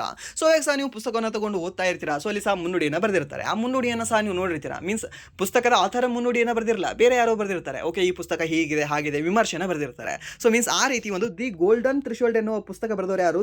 ಸರೋಜಿನಿ ನಾಯ್ಡು ಅವರ. ಆ ಒಂದು ಪುಸ್ತಕದ ಮುನ್ನುಡಿಯನ್ನು ಬರೆದಿರತಕ್ಕಂತಹ ವ್ಯಕ್ತಿ ಯಾರು? ರವೀಂದ್ರನಾಥ್ ಠಾಕೂರ್ ಅವರು, ಮಹಾತ್ಮ ಗಾಂಧಿ ಅವರು, ಇಲ್ಲಾಂದ್ರೆ ಆರ್ಥರ್ ಸಿಮನ್ಸ್ ಅವರು, ಆ್ಯಂಡ್ ನೀವು ಒಂದು ಎಡ್ಮಂಡ್ ಗಾಸ್ ಅವರು ಅಂತ ಕೊಟ್ಟಿದ್ದಾರೆ. ಸೊ ಇದಕ್ಕೆ ಸರಿಯಾದ ಉತ್ತರ ಯಾವುದಾಗುತ್ತದೆ? ಆಪ್ಷನ್ ಸಿ, ಒಂದು ಆರ್ಥರ್ ಸಿಮನ್ಸ್ ಅವರು ಅಂತ ಹೇಳ್ತೀವಿ. ಯಾರು ಈ ಒಂದು ಆರ್ಥರ್ ಸಿಮನ್ಸ್ ಅವರು ಏನು ಮಾಡ್ತಾರೆ? ಈ ಮುನ್ನುಡಿಯನ್ನು ಬರೀತಾರೆ. ಯಾವ ಪುಸ್ತಕಕ್ಕೆ? ದಿ ಗೋಲ್ಡನ್ ಥ್ರೆಶೋಲ್ಡ್ ಅನ್ನೋ ಒಂದು ಪುಸ್ತಕಕ್ಕೆ. ಓಕೆ, ಸೊ ಇದನ್ನು ನೆನ್ಪಿಟ್ಕೊಳ್ಳಿ, ಇದನ್ನು ಸಹ ನಿಮಗೆ ಕೇಳ್ಬೋದು. ಆ್ಯಂಡ್ ದೆನ್ ಇದು ಯಾವಾಗ ಪ್ರಕಟ ಆಯಿತು ಅಂತ ಕೇಳಿದ್ರೆ 1905 ಇದು ಲಂಡನ್ನಲ್ಲಿ ಪ್ರಕಟ ಆಗ್ತದೆ. ಯಾವುದು? ದಿ ಗೋಲ್ಡನ್ ಥ್ರೆಶೋಲ್ಡ್ ಅನ್ನೋ ಒಂದು ಪುಸ್ತಕ. ಇದು ಮೊದಲ ಕವನ ಸಂಕಲನವಾಗಿದೆ. ಯಾರ್ದು? ಈ ಒಂದು ಸರೋಜಿನಿ ನಾಯ್ಡು ಅವ್ರದ್ದು. Okay, and then next okay, ಇವ್ರ ಹೆಸರು ನೆನ್ಪಿಟ್ಕೊಳ್ಳಿ, ಯಾರ್ದು ಅಂತ ಕೇಳಿದ್ರೆ ಒಂದು ಆರ್ಥರ್ ಸಿಮನ್ಸ್ ಅವ್ರದ್ದು. ಆ್ಯಂಡ್ ನೆಕ್ಸ್ಟ್ ಪ್ರಶ್ನೆ, ಭೂಮಧ್ಯ ರೇಖೆಯು ಈ ಕೆಳಗಿನ ಯಾವ ಖಂಡದ ಮೂಲಕ ಹಾದು ಹೋಗುವುದಿಲ್ಲ? ಯಾವ್ಯಾವ ಖಂಡದ ಮೂಲಕ ಹಾದು ಹೋಗುತ್ತೆ ಭೂಖಂಡ? ಈ ಒಂದು ಭೂಮಧ್ಯ ರೇಖೆ ಸರ್, ಇದು ಹಾದು ಹೋಗೋದು ಫಸ್ಟ್ ಸೌತ್ ಅಮೇರಿಕಾ ಖಂಡದ ಮೇಲೆ ಹಾದು ಹೋಗುತ್ತೆ. ಆ್ಯಂಡ್ ದೆನ್ ಆಫ್ರಿಕಾ ಖಂಡದ ಮೇಲೆ ಹಾದು ಹೋಗುತ್ತೆ. ಆ್ಯಂಡ್ ದೆನ್ ನೆಕ್ಸ್ಟ್ ಇದು ಹಾದು ಹೋಗೋದು ನಮ್ಮ ಏಷ್ಯಾ ಖಂಡದ ಮೇಲೆ ಹಾದು ಹೋಗುತ್ತೆ. ಯಾವುದು? ಭೂಮಧ್ಯ ರೇಖೆ. ಹಾಗಾದರೆ ಯಾವುದಿದೆ? ಆಫ್ರಿಕಾ ಇದೆ, ಹೌದು. ದಕ್ಷಿಣ ಅಮೆರಿಕ ಇದೆ, ಹೌದು. ಏಷ್ಯಾ ಇದೆ, ಹೌದು. ಹಾಗಾದರೆ ಯುರೋಪ್ ಮೇಲೆ ಹಾದು ಹೋಗೋದಿಲ್ಲ, ನೆನ್ಪಿಟ್ಕೊಳ್ಳಿ ನಿಮಗೆ. ಓಕೆ, ಸೊ ಈ ಮೂರೂ ಸಹ ಆಗಿರಲಿ, ಈ ಒಂದು ಮಕರ ಸಂಕ್ರಮಣ ರೇಖೆ ಇರಲಿ, ಅದು ಆಗಿರಲಿ, ಇಲ್ಲಾಂದರೆ ಕರ್ಕಾಟಕ ಸಂಕ್ರಾಂತಿ ಇರುತ್ತಾ ಅದು ಆಗಿರಲಿ. ಮಕರ ಸಂಕ್ರಮಣ ಇದು, ಕರ್ಕಾಟಕ ಸಂಕ್ರಾಂತಿ ಇರುತ್ತಾ ಇದು.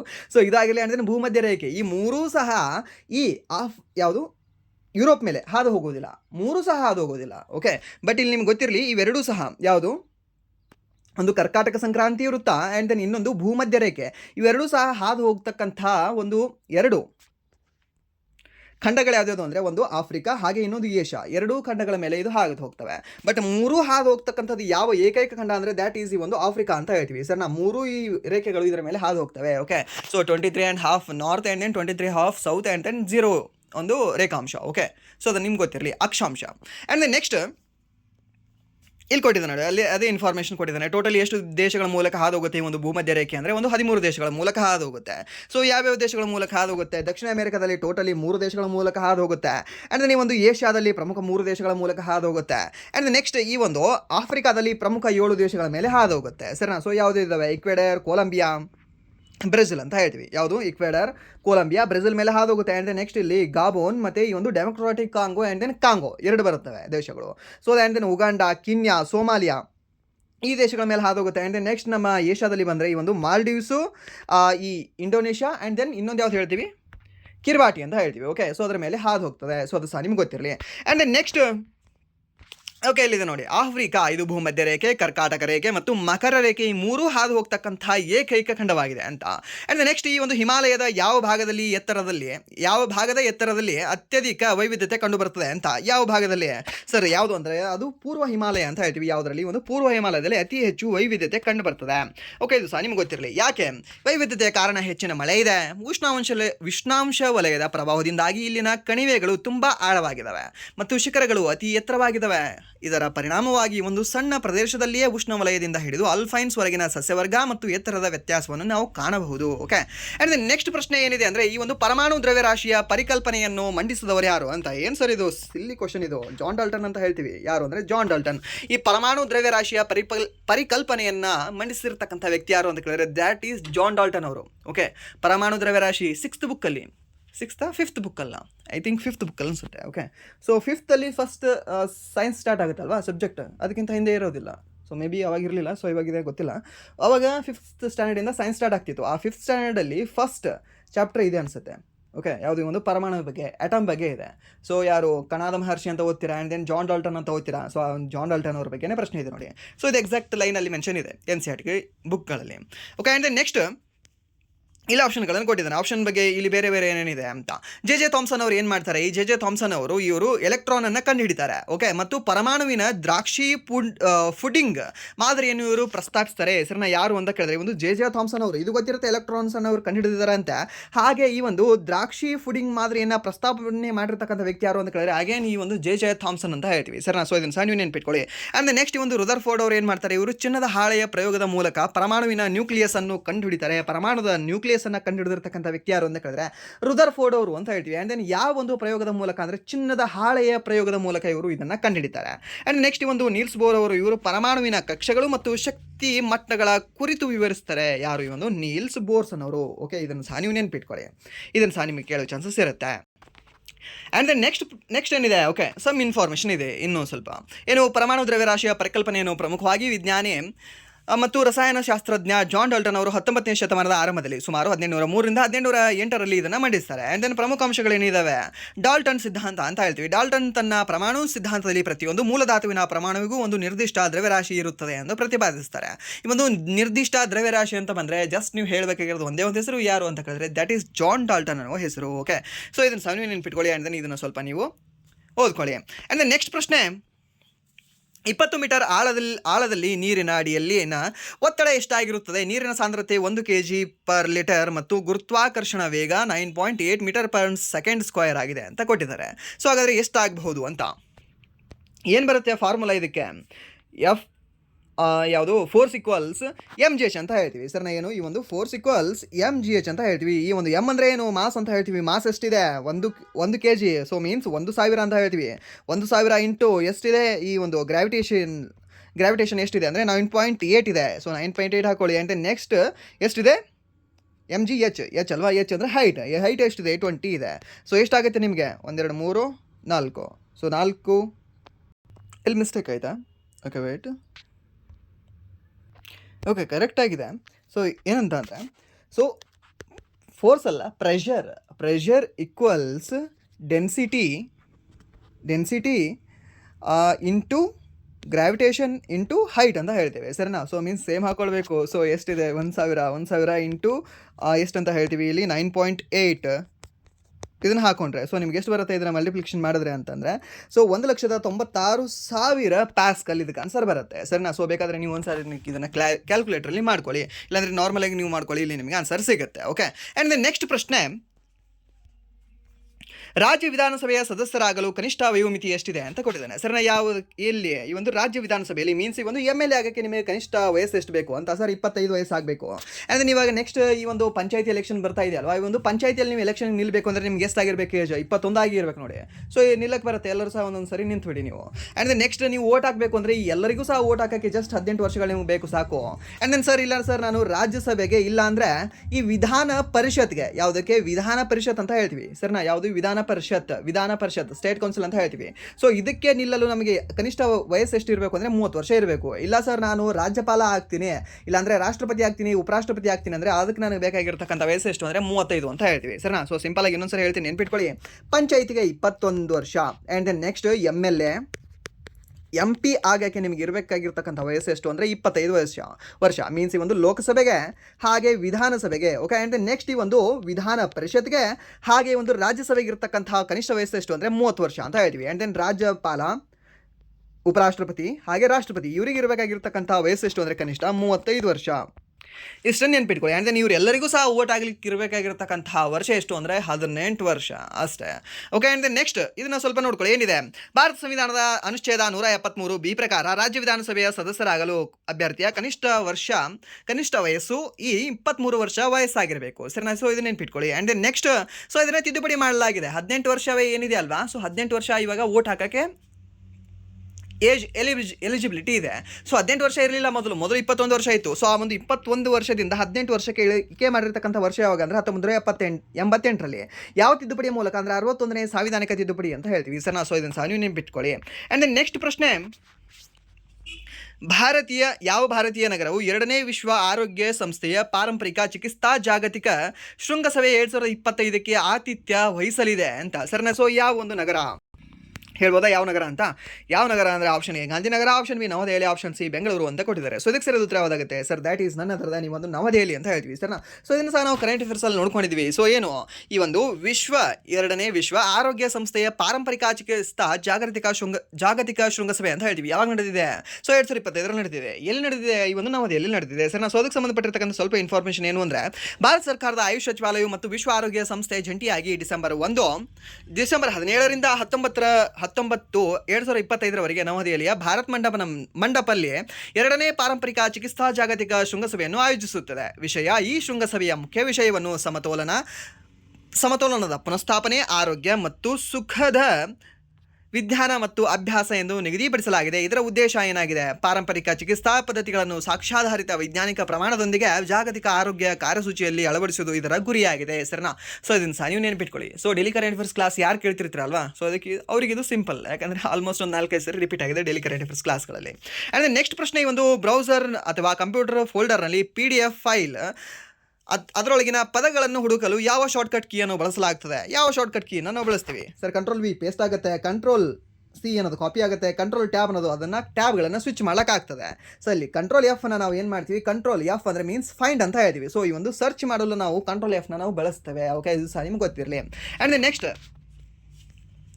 ಓಕೆ, ಈ ಒಂದು ಪ್ರಶ್ನೆ ಕೊಟ್ಟಿದೆ ನೋಡಿ. ಏನಿದೆ? ಒಂದು ಮ್ಯಾಥ್ಸ್ ಪ್ರಶ್ನೆ ಇದೆ. LCM AB ಎಷ್ಟಿದೆ ಅಂತಂದರೆ ಒಂದು 24 ಆಗಿದೆ. ಆ್ಯಂಡ್ ಈ ಒಂದು LCM BC ಎಷ್ಟಾಗಿದೆ? 36 ಆಗಿದೆ ಅಂತ. ಆ್ಯಂಡ್ ದೆನ್ LCM ಈ ಒಂದು CA ಎಷ್ಟಾಗಿದೆ ಅಂದರೆ ಒಂದು 70 ಆಗಿದೆ ಅಂತೆ. ಹಾಗಾದರೆ ಈ ಒಂದು A+B+C ಕನಿಷ್ಠ ಸಂಭವನೀಯ ಮೌಲ್ಯ ಎಷ್ಟು ಅಂತ ಹೇಳಿದ್ದಾನೆ. ಸರಿನಾ? ಸೊ ಎಷ್ಟಾಗಿದೆ ಹೇಳ್ಬೋದಾ? ಇದನ್ನು ಆನ್ಸರ್ ಮಾಡಿ ನೋಡುವ. ಓಕೆ, ಇದನ್ನು ಮ್ಯಾಥ್ಸಲ್ಲಿ ತೊಗೊಳ್ಳಿ. ಇದಕ್ಕೆ ಮತ್ತು ಹೀಗೆ ಮಾಡೋಕ್ಕೆ ಹೋಗ್ಬೇಡಿ. ಇದು LCM ಅಂತ ಕೇಳಿದ್ದಾನೆ. ಸೊ ಜಸ್ಟ್ ನೀವು ಏನಂತ ಅಂದರೆ 24, 36 ಆ್ಯಂಡ್ ದೆನ್ ಈ ಒಂದು 70 ಕೂಡಿಸಿ /2 ಮಾಡಿ ಅದಕ್ಕೆ ಆನ್ಸರ್ ಎಷ್ಟು ಬರುತ್ತೆ ಅಷ್ಟು ಆನ್ಸರ್ ನೀವು ಹಾಕಬೇಡಿ. ಓಕೆ, ಅದು ಆನ್ಸರ್ ಅಲ್ಲ.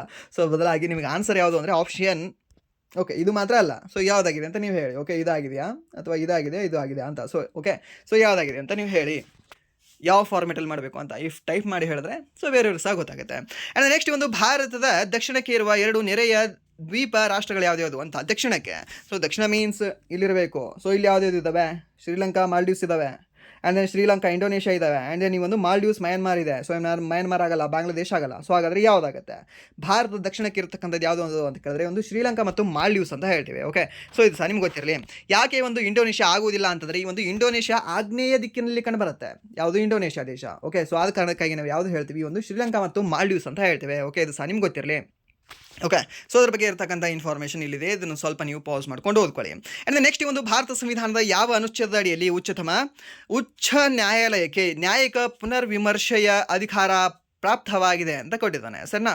ಸೊ ಯಾವ ಒಂದು ವಿಧಿಯ ಅನ್ವಯ ಈ ಒಂದು ನ್ಯಾಯಿಕ ಪುನರ್ವಿಮರ್ಶೆ ಅಧಿಕಾರ ಪ್ರಾಪ್ತವಾಗಿದೆ? ಅನುಚ್ಛೇದ 14, 32, 44 ಮತ್ತು 153 ಅಂತ ಕೊಟ್ಟಿದ್ದಾರೆ. ಸೊ ಇದಕ್ಕೆ ಸರಿಯಾದ ಉತ್ತರ ಯಾವುದಾಗುತ್ತೆ ಹೇಳ್ಬೋದಾ? ಯಾವುದಾಗುತ್ತೆ ಅಂತ ಕಮೆಂಟ್ ಮಾಡಿ. ಕಮೆಂಟ್ ಮಾಡೋದು ಬೇಡ, ಜಸ್ಟ್ ಯೋಚನೆ ಮಾಡಿ ಯಾವುದಾಗುತ್ತೆ. ಯಾವುದು?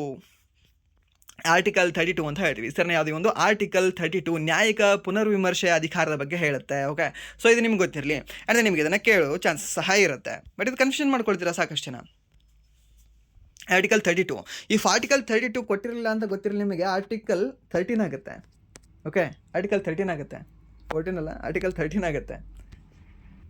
ಅದನ್ನು ಸಹ ಕೆಲವೊಂದು ಎಕ್ಸಾಮಲ್ಲಿ ಕೇಳಿದ್ದಾನೆ. ಓಕೆ, ಬಟ್ ಜಾಸ್ತಿ ಒಂದು ಪಾಪ್ಯುಲರ್ ಕ್ವಶನ್ ಅಲ್ಲ ಅದು. ಬಟ್ ಕೇಳುವ ಚಾನ್ಸಸ್ ಇರಬಹುದು, ಯಾಕಂದರೆ ಇದನ್ನು ಕೇಳಿದನಂದರೆ ಅದು ಸಹ ಕೇಳೋ ಚಾನ್ಸಸ್ ಇರುತ್ತೆ ಅಲ್ವಾ. ಸೊ ದ್ಯಾಟ್ಸ್ ವೈ ಇದನ್ನು ನೆನ್ಪಿಟ್ಕೊಳ್ಳಿ. ಓಕೆ, ಆ್ಯಂಡ್ ದೆನ್ ನೆಕ್ಸ್ಟ್ 2023-24ನೇ ಸಾಲಿನಲ್ಲಿ ಭಾರತದಲ್ಲಿ ನೈಸರ್ಗಿಕ ರಬ್ಬರ್ನ ಅತಿ ದೊಡ್ಡ ಉತ್ಪಾದಕ ರಾಜ್ಯ ಯಾವುದು ಅಂತ ಸರ್. ಯಾವುದು ಸರ್? ಈ ಒಂದು ಕೇರಳ ಅಂತ ಹೇಳ್ತೀವಿ.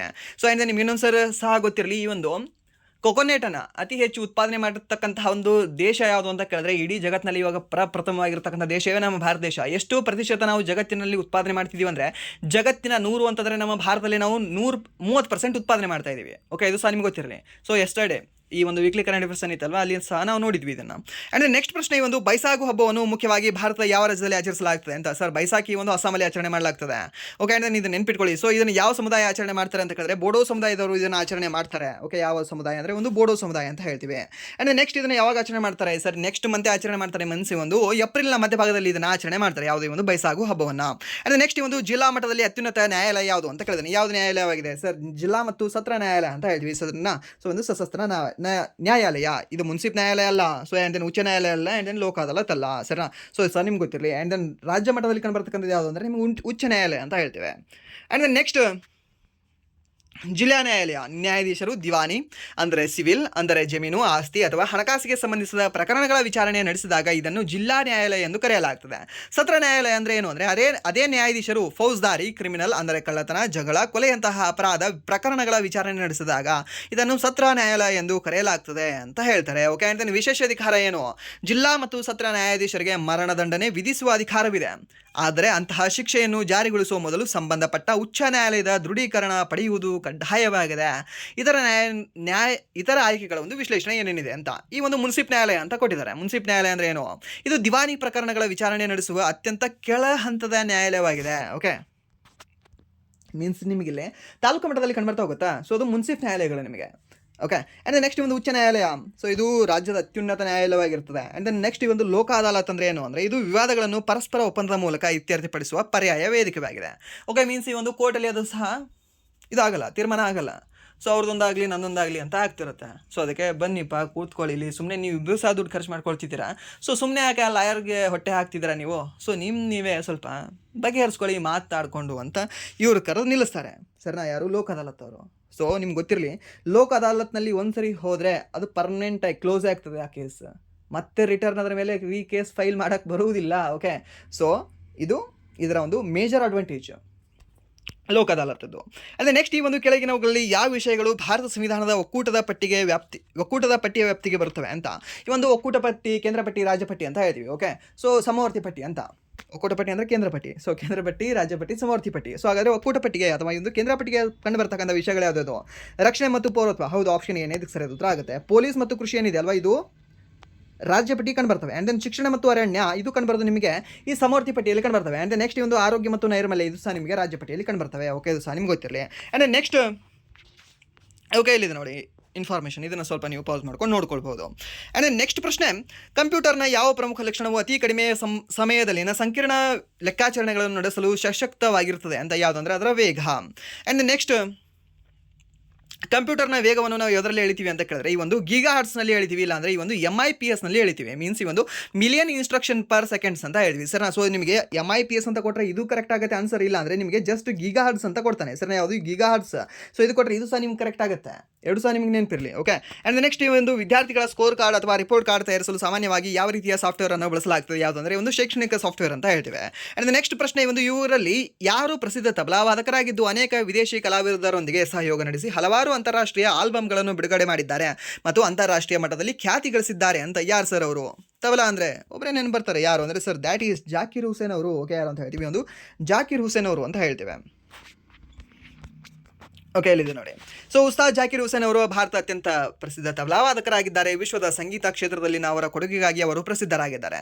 ಸಾಧನೆಗಳೇನೇನು ಅಂತಂದರೆ 1988ರಲ್ಲಿ ಅವರಿಗೆ ಪದ್ಮಶ್ರೀ ಪ್ರಶಸ್ತಿ ನೀಡಿದೆ. ಆ್ಯಂಡ್ 2002ರಲ್ಲಿ ಅವರಿಗೆ ಪದ್ಮ ವಿಭೂಷಣ ಪ್ರಶಸ್ತಿ ನೀಡಿ ಗೌರವಿಸಲಾಗಿದೆ. 2023ರಲ್ಲಿ ಅವರಿಗೆ ಪದ್ಮ ವಿಭೂಷಣ ಪ್ರಶಸ್ತಿ ನೀಡಿ ಗೌರವಿಸಲಾಗಿದೆ. ಪದ್ಮಭೂಷಣ, ಪದ್ಮ ವಿಭೂಷಣ ಹಾಗೆ ಪದ್ಮಶ್ರೀ 3 ಸಾರಿಗೆ ಸಿಕ್ಕಿದೆ ನೋಡಿ. ಆ್ಯಂಡ್ ದೆನ್ ಅವರು ಹಲವಾರು ಬಾರಿ ಗ್ರಾಮಿ ಅವಾರ್ಡ್ಗಳನ್ನು ಸಹ ಗೆದ್ದಿದ್ದಾರೆ. ಯಾರು ಅಂತ ಕೇಳಿದ್ರೆ ಶ್ರೀ ಉಸ್ತಾದ್ ಜಾಕಿರ್ ಹುಸೇನ್ ಅವರು ಅಂತ ಹೇಳ್ತೇವೆ. ಓಕೆ, ಆ್ಯಂಡ್ ನೆಕ್ಸ್ಟ್ ಈ ಒಂದು ರವಿಶಂಕರ್ ಅವರು ಏನಾಗಿದ್ರು? ಇವರು ಸಿತಾರ್ ವಾದಕರಾಗಿದ್ದರು. ಆ್ಯಂಡ್ ರೀಸೆಂಟಾಗಿ ಇವರು ಸಹ ಡೆತ್ ಆಗಿದ್ದಾರೆ ಇಲ್ಲಿ ಒಂದು ಅಮೆರಿಕಾದಲ್ಲಿ. ಆ್ಯಂಡ್ ನೆಕ್ಸ್ಟ್ ಈ ಒಂದು ಉಸ್ತಾದ್ ಬಿಸ್ಮಿಲ್ಲಾ ಖಾನ್ ಅವರು, ಇವರು ಶಹನಾಯಿ ವಾದಕರಾಗಿದ್ದರು. ಆ್ಯಂಡ್ ದೆನ್ ಹರಿಪ್ರಸಾದ್ ಚೌರಾಸಿ ಅವರು ಏನಿದ್ದಾರಲ್ವ, ಇವರು ಕೊಳಲು ವಾದಕರಾಗಿದ್ದರು. ಸರಿ, ಏನಂತ ಹೇಳ್ತೀವಿ, ಒಂದು ಕೊಳಲು ವಾದಕರು ಅಂತ ಹೇಳ್ತೇವೆ. ಅಂದರೆ ನೆಕ್ಸ್ಟ್ ಪ್ರಶ್ನೆ, ಒಂದು 1818ರಲ್ಲಿ ಬಂಗಾಳದಲ್ಲಿ ಆರಂಭವಾದ ಫರೈಜಿ ಚಳುವಳಿಯ ನೇತೃತ್ವವನ್ನು ವಹಿಸಿದವರು ಯಾರು ಅಂತ. ಸರ್ನ ಯಾವುದು ಒಂದು ಫರೈಜಿ ಚಳುವಳಿ ಯಾರು?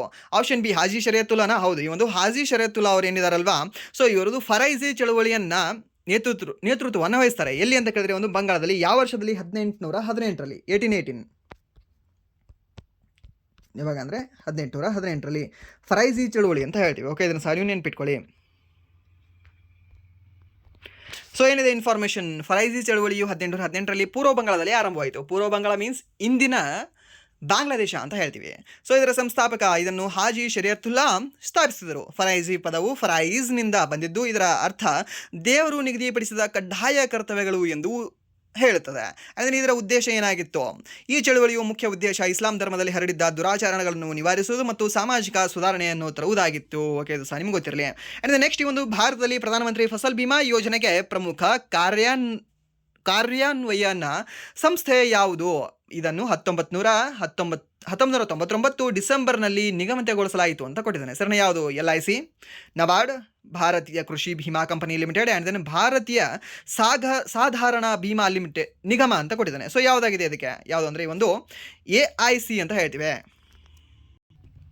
ಸೊ ಇದಕ್ಕೆ ಸರಿಯಾದ ಉತ್ತರ ಆಪ್ಷನ್ ಸಿ, ಇದಕ್ಕೆ ಸರಿಯಾದ ಉತ್ತರ ಆಗುತ್ತೆ. ಓಕೆ, ಸೊ ಈ ಒಂದು ಭಾರತದಲ್ಲಿನ ಕೃಷಿ ವಿಮಾ ಕ್ಷೇತ್ರದಲ್ಲಿನ ಅತಿ ದೊಡ್ಡ ಮತ್ತು ವಿಶೇಷ ಕಂಪನಿಯಾಗಿದೆ. ಇದನ್ನು ಡಿಸೆಂಬರ್ 20, 1999ರಲ್ಲಿ ರಂದು ಭಾರತೀಯ ಕಂಪನಿಯ ಕಾಯ್ದೆ ಅಡಿ ನಿಗಮಿತಗೊಳಿಸಲಾಯಿತು. ಆದರೆ ಇದು ತನ್ನ ವಾಣಿಜ್ಯ ಕಾರ್ಯಾಚರಣೆಯನ್ನು ಏಪ್ರಿಲ್ 2003ರಿಂದ ಆರಂಭಿಸಿತು. ಓಕೆ, ಇದನ್ನು ಸಹ ನೀವು ನೆನ್ಪಿಟ್ಕೊಳ್ಳಿ. ಆ್ಯಂಡ್ ನೆಕ್ಸ್ಟ್, ಪದಾರ್ಥ ಅಥವಾ ಅವ್ಯವಸ್ಥೆಯಲ್ಲಿ ಕಣಗಳು ಅನಿಯಂತ್ರಿತ ರೀತಿಯಲ್ಲಿ ಮತ್ತು ಅತ್ಯಧಿಕ ವೇಗದಲ್ಲಿ ಚಲಿಸುತ್ತವೆ. ಯಾವುದರಲ್ಲಿ? ಸರ್ ಅನಿಲದಲ್ಲಿ.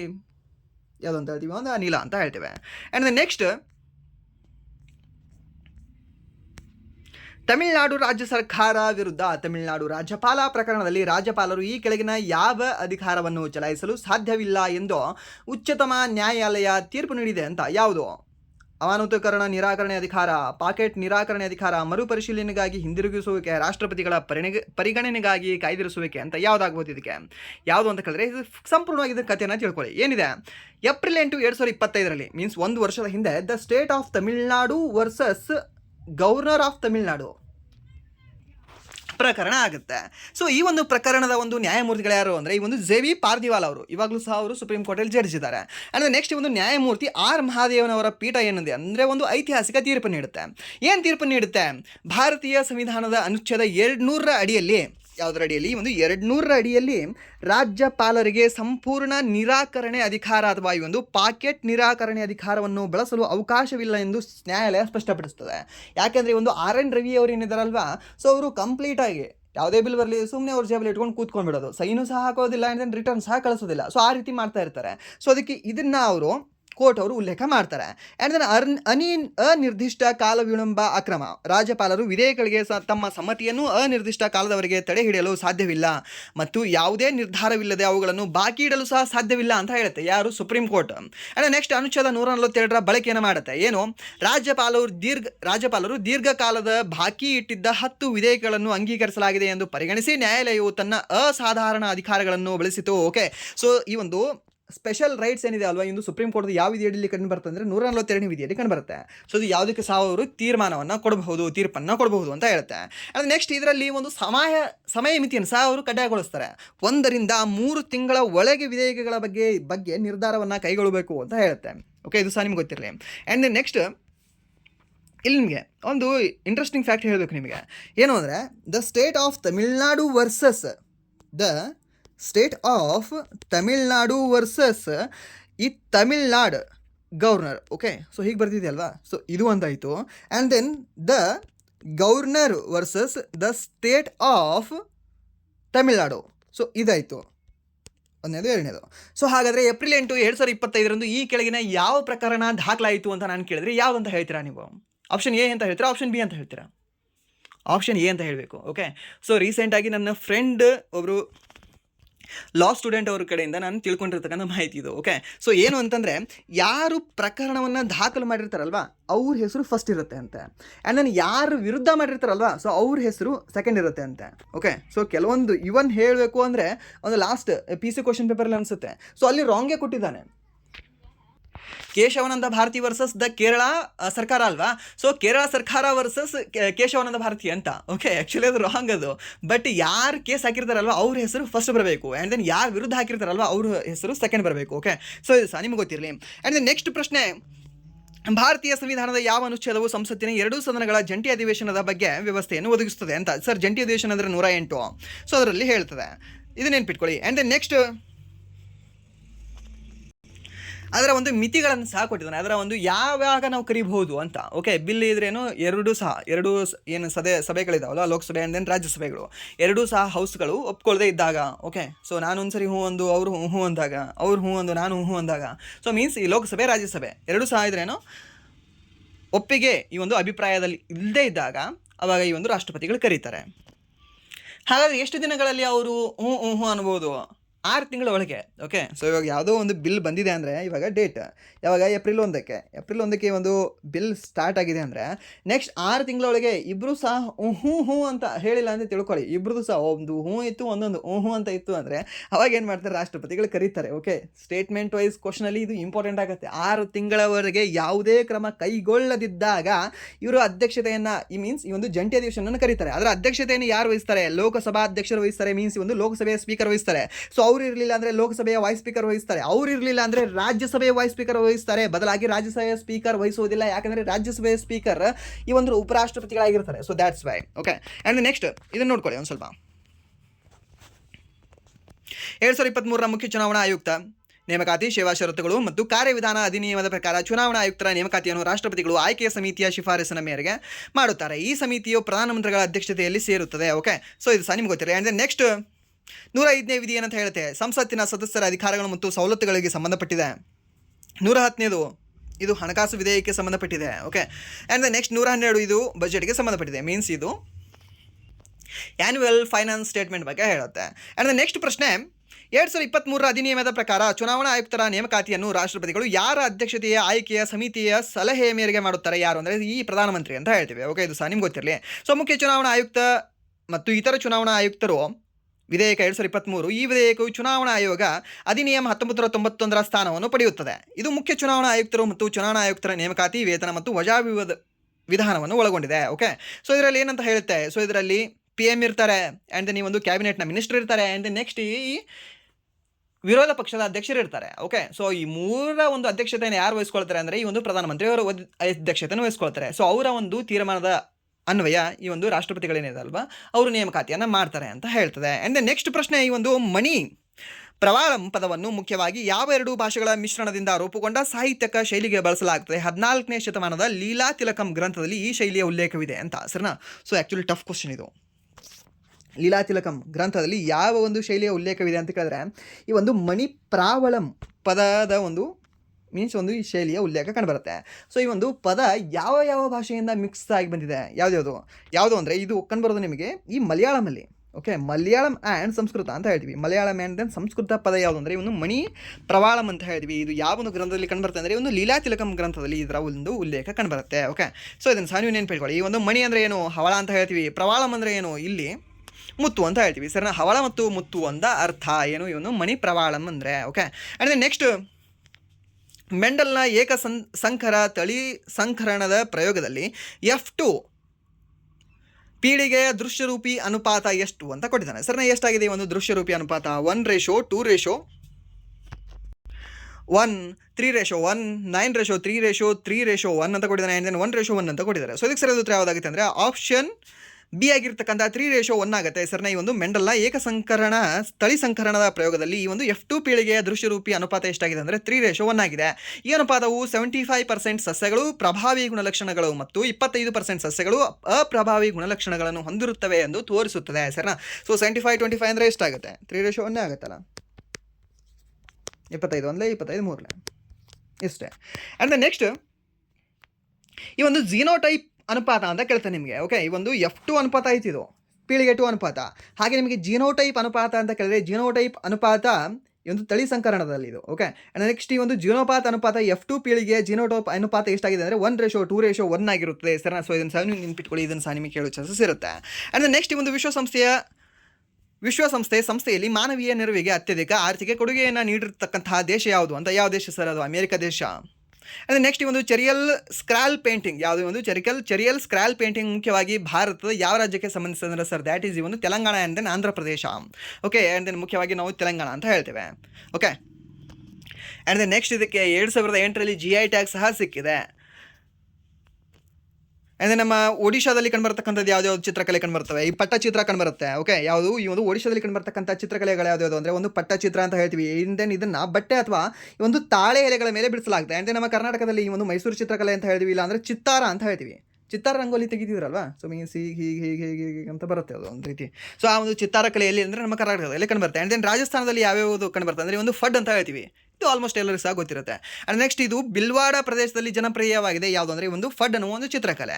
ಓಕೆ, ಅಂದರೆ ನೆಕ್ಸ್ಟ್ ಪ್ರಶ್ನೆ ಒಂದು ಭಾರತೀಯ ನ್ಯಾಯಾಂಗದ ರಚನೆಯಲ್ಲಿ ದಾಖಲೆಯ ನ್ಯಾಯಾಲಯವಾಗಿ ಉನ್ನತ ಕ್ಷೇತ್ರಾಧಿಕಾರ ಹೊಂದಿರುವುದು ಯಾವುದು ಅಂದರೆ ಒಂದು ಹೈಕೋರ್ಟ್ ಅಂತ ಹೇಳ್ತೀವಿ. ಯಾವುದೇ ಒಂದು ಹೈಕೋರ್ಟ್. ಆ್ಯಂಡ್ ನೆಕ್ಸ್ಟ್ ಒಂದು ಭಾರತದಲ್ಲಿ ಪ್ರತಿ ವರ್ಷ 10 ವರ್ಷಗಳಿಗೊಮ್ಮೆ ನಡೆಸಲಾಗುವ ಜನಗಣತಿಯನ್ನು ಯಾವ ಅಧಿನಿಯಮದ ಅಡಿಯಲ್ಲಿ ನಡೆಸಲಾಗುತ್ತದೆ ಅಂತ ಯಾವ ಒಂದು ಅಧಿನಿಯಮ? ಜನಗಣತಿ ಅಧಿನಿಯಮ 1948 ಅಂತ ಹೇಳ್ತೀವಿ. ಸರ್ ಯಾವುದು? Option A. ಇದು ಸಹ ನಿಮ್ಗೆ ಗೊತ್ತಿರಲಿ. ಆ್ಯಂಡ್ ನೆಕ್ಸ್ಟ್ ಇದು 10 ವರ್ಷಕ್ಕೊಮ್ಮೆ ನಡೆಸಲಾಗ್ತದೆ. ಆ್ಯಂಡ್ ದೆನ್ ರೈಲು ಟಿಕೆಟ್ ಮತ್ತು ವಿಮಾನ ಟಿಕೆಟನ್ನು ಮುಂಚಿತವಾಗಿ ಕಾಯ್ದಿರಿಸುವ ಪ್ರಕ್ರಿಯೆಯನ್ನು ನಾವೇನಂತ ಹೇಳ್ತೀವಿ ಸರ್? ಅದನ್ನು ರಿಸರ್ವೇಷನ್ ಅಂತ ಹೇಳ್ತೀವಿ. ಸೊ ಆಪ್ಷನ್ ಬಿ, ಮೀಸಲಾತಿ ಅಂತ ಹೇಳ್ತೀವಿ. ಆ್ಯಂಡ್ ನೆಕ್ಸ್ಟ್ ಈ ಒಂದು ಭಾರತದಲ್ಲಿ 1991ರ LPG liberation, privatisation and then globalisation ಸುಧಾರಣೆಗಳ ಸಂದರ್ಭದಲ್ಲಿ ಈ ಕೆಳಗಿನ ಯಾವ ಆಯ್ಕೆಯು ತಪ್ಪಾದದ್ದು? ಆಪ್ಷನ್ ಎ ಆಪ್ಷನ್ ಬಿ ನಿರ್ಬಂಧಿತ ವ್ಯಾಪಾರ ವಲಯ ಅಂತ ಹೇಳ್ತೀವಿ. ನಿರ್ಬಂಧ ಮಾಡಿರಲಿಲ್ಲ, ಸೊ ಎಲ್ಲದಕ್ಕೂ ಸಹ ಲಿಬರಲೈಸ್ ಮಾಡಿಬಿಟ್ಟಿದ್ರು. ಆ್ಯಂಡ್ ನೆಕ್ಸ್ಟ್ ಪ್ರಶ್ನೆ ಒಂದು ಭಾರತ ಮತ್ತು ರಷ್ಯಾ ನಡುವಿನ ಇತ್ತೀಚೆಗೆ ಚರ್ಚೆಯಲ್ಲಿದ್ದ ರಿಲೋಸ್ ಒಪ್ಪಂದದ ಮುಖ್ಯ ಉದ್ದೇಶವೇನು ಅಂತ ಕೇಳ್ತಾನೆ. ಸೊ ಇದನ್ನು ಸಹ ನಾವು ಕರೆಂಟ್ ಅಫೇರ್ಸ್ ಕ್ಲಾಸಲ್ಲಿ ನೋಡಿಲ್ವಾ? ರಿಲೋಸ್ ಯಾರ್ಯಾರ ದೇಶದ ಮಧ್ಯೆ ಇತ್ತು? ನಮ್ಮ ಭಾರತ ಮತ್ತು ರಷ್ಯಾದ ಮಧ್ಯೆ. ಸೊ ಅದು ಸಾಂಸ್ಕೃತಿಕ ವಿನಿಮಯ, ಮಿಲಿಟರಿ ಲಾಜಿಸ್ಟಿಕ್ಸ್ ಮತ್ತು ಬೆಂಬಲ ಸಹಕಾರ, ಕೃಷಿ ರಫ್ತನ್ನು ಉತ್ತೇಜಿಸೋದು, ಬಾಹ್ಯಾಕಾಶ ಪ್ರಸ್ತುತಮ ಅಂತ. ಯಾವುದಂದರೆ ಒಂದು ರಿಲೇಸ್ ಅನ್ನೋದು ಮಿಲಿಟರಿ ಲಾಜಿಸ್ಟಿಕ್ಸ್ ಬೆಂಬಲ ಹಾಗೆ ಸಹಕಾರಕ್ಕೆ ಸಂಬಂಧಪಟ್ಟಿದ್ದು. ಯಾವುದಕ್ಕೆ ಅಂದರೆ ಆಪ್ಷನ್ ಬಿ, ಯಾವುದು? ರಿಲೋಸ್ ಅಂತ ಹೇಳ್ತೀವಿ. ಯಾವ್ಯಾವ ದೇಶ? ನಮ್ಮ ಭಾರತ ಮತ್ತು ರಷ್ಯಾ ನಡುವೆ. Okay, and next okay current affairs ಕ್ಲಾಸ್ಗಳಿಂದ ಪ್ರಶ್ನೆ ಬರ್ತಾ ಇದ್ದಾವಲ್ವಾ? ಹೌದು, ಬರ್ತಾ ಇದ್ದಾವೆ. ಆ್ಯಂಡ್ ನೆಕ್ಸ್ಟ್ ಪ್ರಶ್ನೆ ಓಕೆ ಇಲ್ಲಿದೆ ನೋಡಿ. ರಿಲೋಸ್ನ ಒಂದು ಸಂಪೂರ್ಣ ರೂಪ ಕೊಟ್ಟಿದ್ದಾನೆ. ಏನು? Reciprocal exchange of logistic agreement ಅಂತ ಇದೆ. Okay, and then next okay end ಆಯಿತು. ಸೊ ಇದಾಗಿತ್ತು ಇಲ್ಲಿವರೆಗೆ 16th ಮಾರ್ಚ್ 3rd ಶಿಫ್ಟಲ್ಲಿ ನಡೆದಿರ್ತಕ್ಕಂಥ RRB NTPC ಪ್ರಶ್ನೆ ಪತ್ರಿಕೆಯ ವಿಶ್ಲೇಷಣೆ.